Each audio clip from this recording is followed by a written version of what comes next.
আমাদের 4 বোনকে কি কথা দিয়েছিলি ভুলে গেছিস? তুই ভুলে গেছিস আপা? ওয়াসিমকে নিয়ে কি বলেছিলি আমাকে? বলেছিলি আমার আর ওয়াসিমের মাঝখানে কখনো আসবি না তুই। আমি আসাতে আপনি খুশি হননি, আপনার মন খারাপ দেখে আমি বুঝতে পারছি। সব কেন নিজের দিকে টেনে নিচ্ছেন? আপনি ছাড়াও পৃথিবীতে আরো 101টা কারণ থাকতে পারে মন খারাপ করার। বিথিকে কি তাহলে ফরদ ভাই সবকিছু বলে দিল? এইবার রানুদের বাসায় গিয়ে আসল খেলাটা দেখাবো। রানুদের বাড়ি ছাড়ার সাথে সাথে রাহাতকে ছাড়ার ব্যবস্থাটাও পাকাপোক্ত করে আসতে হবে। বলবো নাকি?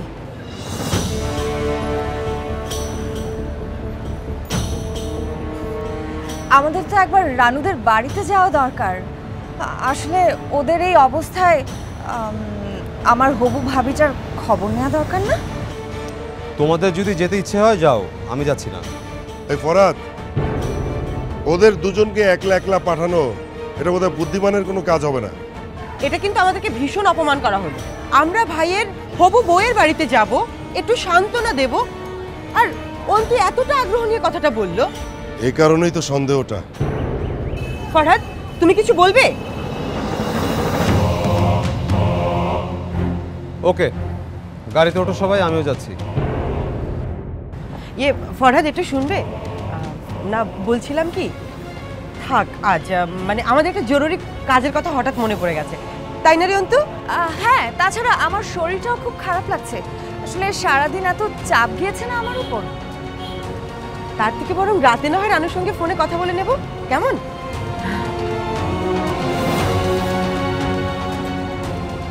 ঠিক আছে, চলো।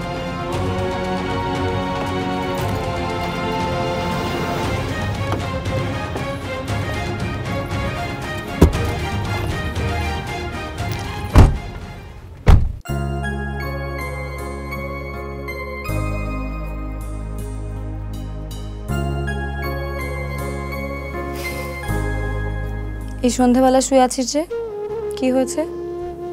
কিছু না। ওয়াসিম এসেছে, দেখেছিস? দেখেছি। তাতে আমার কি? আমার অনেক কাজ আছে। আর এভাবে শুয়ে না থেকে একটু কাজে হাত লাগালেও তো পারিস। আমার ভালো লাগছে না, ইচ্ছে করছে এক দৌড় দিয়ে পালিয়ে যেতে। পালিয়ে যেতে? রাহাত ভাইয়ের কাছে? ওনার কাছে কেন যাব? উনি ফারিয়াকে নিয়ে ভালো থাকুক। এই ফারিয়ার ভূতটা কবে তোর মাথা থেকে নামবে বলতো? আর বাড়ির এই অবস্থাতেও কিভাবে তুই এসব ভাবছিস? শুয়ে শুয়ে তো সেটাই ভাবছি। আর শুয়ে থাকতে হবে না, ওঠ ওঠ ওঠ। এটা কেন? কিসের জন্য? তোর যে এঙ্গেজমেন্ট হয়েছে সেটা ভুলে গেছিস তুই? না, ভুলিনি। রাহাত ভুলে গেছে। সারাদিনে গুনে গুনে মাত্র 3 বার ফোন দিয়ে সে তার দায় এড়াচ্ছে। আমাকে তো রাহাত আংটির বাঁধনে বেঁধে দিয়ে গেছে, কিন্তু আমি তো ওকে কোনো কিছু দিয়ে বাঁধতে পারিনি। একটা আংটি পরানোর সময় দিয়েছে ও, তার আগেই তো। মনের সাথে মনের যে বাঁধন, তা কি আর অন্য কিছুতে হয়? তুই রাহাত ভাইকে মনের বাঁধনে বেঁধেছিস, এত ভাবতে হবে না। এসব ভাবনা চোরাবালির মতো, যত ভাববি তত তলিয়ে যাবি।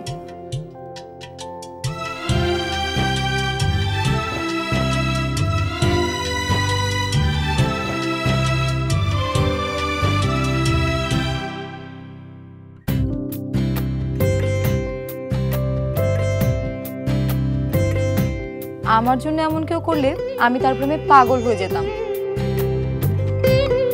আর তুই আছিস সন্দেহ নিয়ে। ওঠ তো, ওঠ।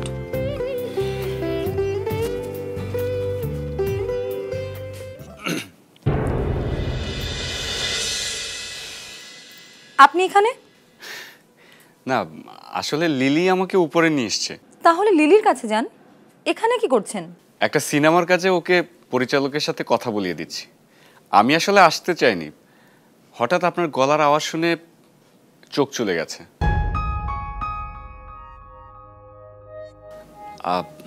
আমি কি ভিতরে আসতে পারি? একটু জরুরি।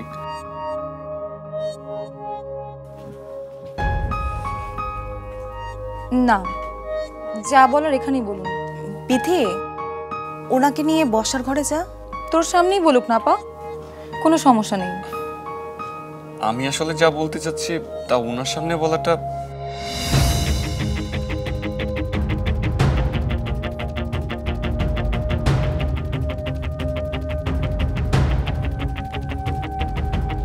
রানু আপা, বাবাকে একটু ফোন দে তো, এখনো কেন আসছে না?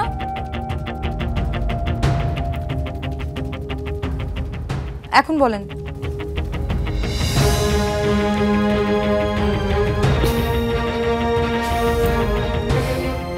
হাসছেন যে?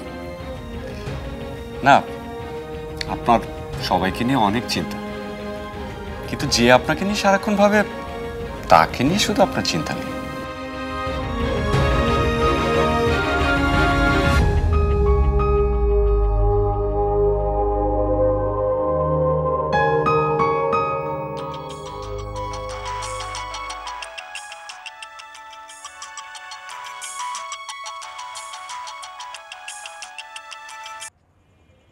হ্যাঁ বল মা। কোথায় তুমি? আমি আমি ঠিক জানি না যে কোথায়। জানো না মানে? কি করছো ওখানে? আরে সেই দুপুর থেকে বাসা খুঁজছি, এখনো ঠিকঠাক মতো কিছু পেলাম না। ঠিকঠাক মানে? ঠিকঠাক মানে ধর 3টা বেডরুম, বাথরুম, বড় একটা রান্নাঘর, তোর নাচের জন্য একটা উঠোন, একটা ছাদ, এই আর কি। তুমি তো মনে হয় আমাদের এই বাসাটাই খুঁজছো। এই বাসায় যখন খুঁজছো তখন তো ঘুরে কি হবে? চলে এসো, অনেক গোছানো বাকি। আরে এত কিছু গোছগাছ করে তুই রাখবি কোথায়? গাছতলায়? আর যাই হোক, গাছতলায় দাঁড়িয়ে ওই সালমা বেগমের বকা খাওয়ার কোনো শখ নেই আমার। তুই এখন ফোন রাখ, আমাকে আরো বাসা খুঁজতে হবে।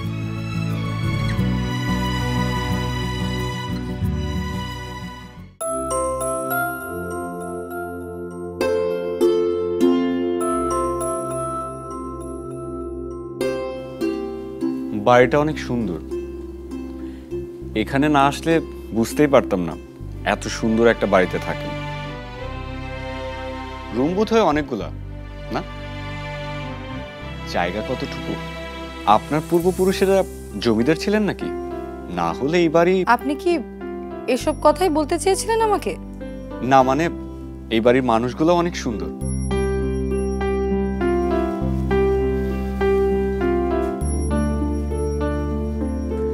আমি শুধু জানতে এসেছি আপনি কেন আমাকে এড়িয়ে চলছেন।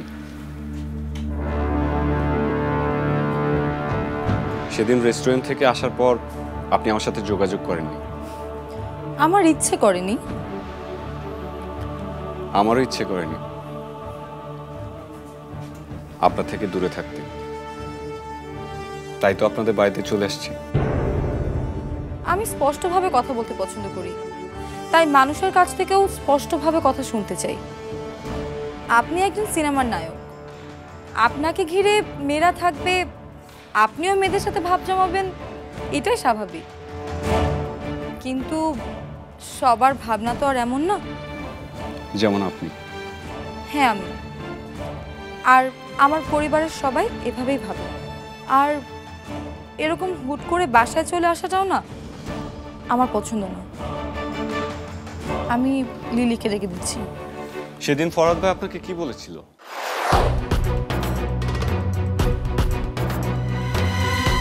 তবে যাই বলুক না কেন, এটা জেনে রাখুন, ফরহাদের থেকে বড় মিথ্যাবাদী আর প্রতারক একজনও নেই।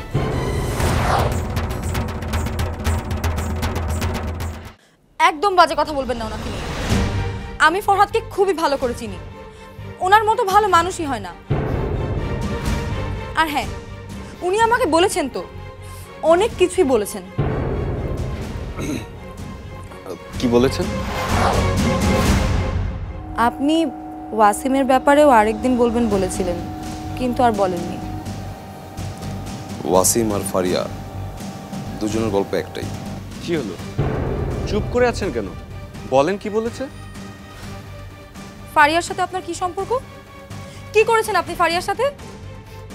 আমি তো ধারণা করতে পারি নিশ্চয়ই খুব মিষ্টি মিষ্টি কথা বলে ওকে পটিয়েছেন, তাই না? যদি আপনার বলার সাহস থাকতোই তাহলে এতদিনে নিশ্চয়ই বলে ফেলতেন আসল ঘটনাটা কি। আসল ঘটনা হলো আমি ফারিয়াকে ভালোবেসেছি আর ফারিয়া আমাকে, আর সেটা আমার সত্যিকারের ভালোবাসা। ফারিয়ারও আমার জীবনের একমাত্র ভালোবাসা, ফারিয়ারও।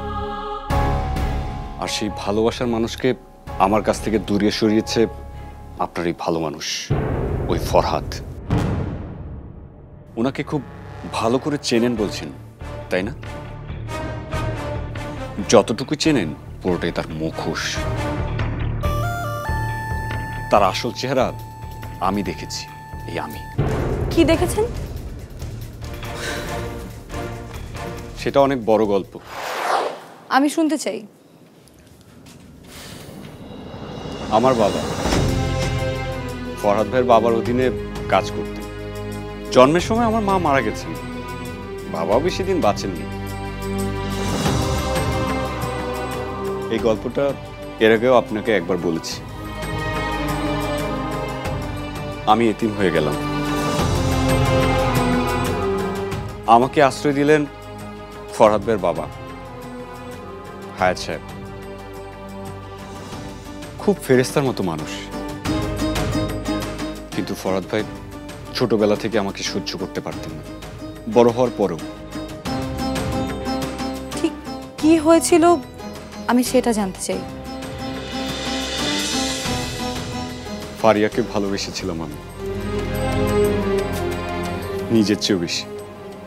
কিন্তু ফরহাদ ভাই কিছুতেই মেনে নিচ্ছিল না আমাদের এই সম্পর্কটা। তার অহংকার আর গরিমার কাছে সেদিন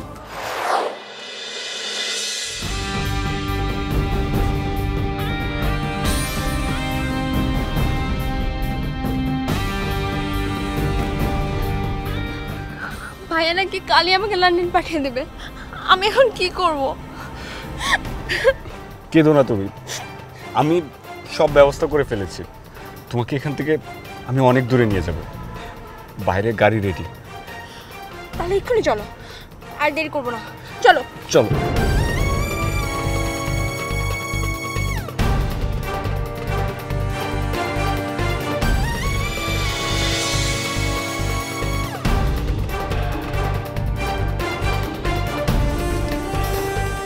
ভাইয়া আমরা ভাইয়া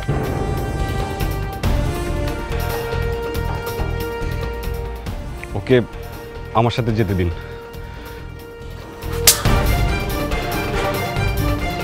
ভাইয়া ফরহাদ উনি এই কাজ করেছেন? হ্যাঁ। তারপর আপনি যতবার বলেছেন ফরহাদ ভালো, আমার ততবারই মনে হয়েছে আসল সত্যটা আপনাকে বলা দরকার। তারপর কি হলো?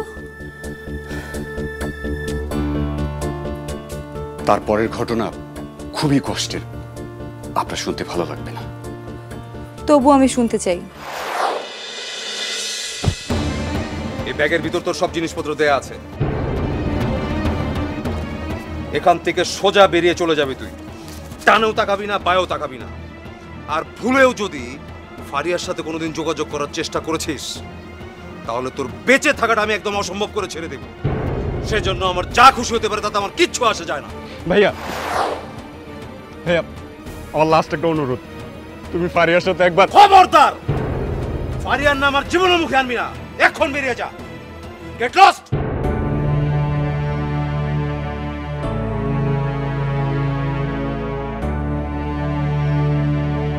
খবরদার! ফারিয়ার নাম আমার জীবনের মুখে আনবি না।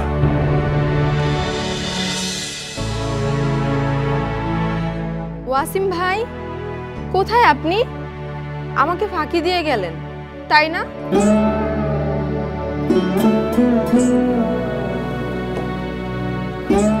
সত্যিটা হলো আমি এই সত্যিটা জানাতেই আপনাদের বাড়িতে এসেছি।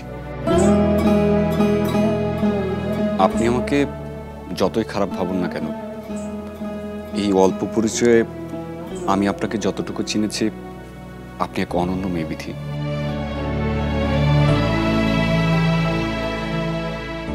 আপনি আর কোনোদিন আমার সাথে কথা বলেন আর না বলেন, আমি চাই ফরহাদের মতো মুখোশধারীর কাছ থেকে আপনি আপনার নিজেকে নিরাপদে রাখবেন।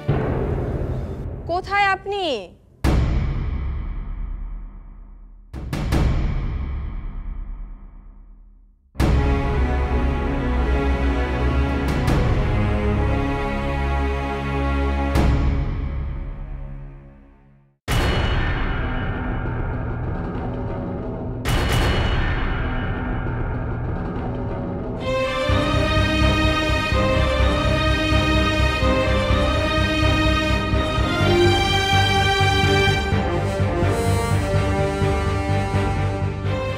তবে যাই বলুক না কেন, এটা জেনে রাখুন, ফরহাদের থেকে বড় মিথ্যাবাদী আর প্রতারক একজনও নেই। ওনাকে খুব ভালো করে চেনেন বলছেন, তাই না? যতটুকু চেনেন পুরোটাই তার মুখোশ। তার আসল চেহারা আমি দেখেছি। আমি চাই ফরহাদের মতো মুখোশধারীর কাছ থেকে আপনি আপনার নিজেকে নিরাপদে রাখবেন। এসব কি বলে গেল ওয়াসিম? এই জন্যই ওয়াসিমকে দেখা মাত্র সেদিন রেস্টুরেন্ট থেকে ফারিয়াকে নিয়ে বের হয়ে গিয়েছিল ফরহাদ। সেই জন্যই রাহাত ভাইয়ার সাথে ফারিয়ার ওই ছবি নিয়ে ঘটনা ঘটার পরও ফারিয়াকে রাহাত ভাইয়ের সাথেই ঢাকায় পাঠায় ফরহাদ।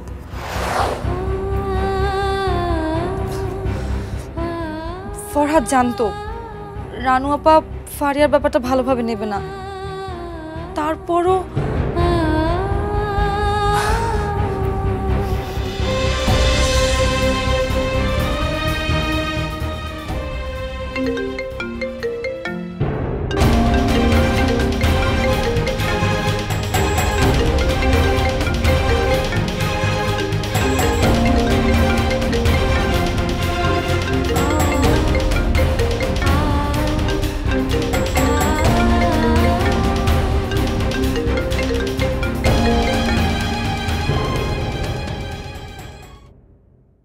আমি শুধু সিনেমার রোলটা পেয়ে নেই, তারপর দেখবে আমি রাজপ্রাসাদে রাখবো তোমাদের। তা সেই রাজপ্রাসাদ কি বাস্তবের ইট পাথরের তৈরি নাকি কল্পনার ধুলোবালিতে?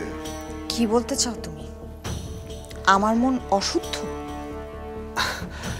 আরে বাবা, এই কথাটা আমি কি করে তোমার মুখের উপর বলি বলো? অসুন্দর একটা মন নিয়ে এত সুন্দর করে কথা বলেন কিভাবে আপনি? আপনি ওয়াসিম বাবার উল্টাপাল্টা কিছু বললো নাকি বিথিকে? বিথি আমাদের এত ভালোবাসে, এতটা ভালো চায়, আজ ওদেরই সুখের সংসার ভেঙে দিতে চাইছি আমরা। একটা সংসারকে কবর দিয়ে নতুন একটা সুখের সংসার করা কি সম্ভব বলেন?